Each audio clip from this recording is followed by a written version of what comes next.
சூர்யா 44 மூவியும் நம்ம தனுஷோட இட்லி கடை மூவியும் கிளாஷ் ஆக போகிறதா ஆல்மோஸ்ட் இப்போ கன்ஃபார்ம் ஆகிருக்கு. ஸோ ஆல்ரெடி பார்த்தீங்கன்னா இட்லி கடை படம் வந்து ரிலீஸிங் டேட்டை அஃபிஷியலாகவே அனௌன்ஸ்மெண்ட் பண்ணிட்டாங்க. ஸோ ஏப்ரல் 10 2025 ரிலீஸ் ஆகுன்றதை மென்ஷன் பண்ணிட்டாங்க.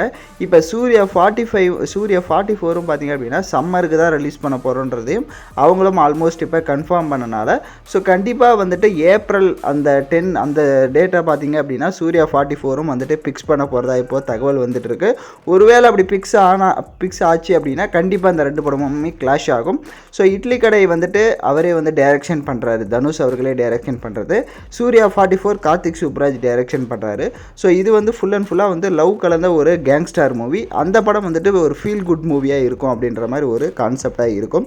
பட் வெயிட் பண்ணி பார்க்கலாம். ஒருவேளை கிளாஷ் ஆனால் எப்படி இருக்குன்றது நம்ம வெயிட் பண்ணி தான் பார்க்கணும். நீங்கள் இந்த ரெண்டு படங்களில் மோஸ்ட்லி எந்த படத்துக்கு வெயிட் பண்ணிட்டு இருக்கீங்கன்னு மறக்காமல் கமெண்ட் பண்ணிவிட்டு சேனலை சப்ஸ்கிரைப் பண்ணிக்கோங்க.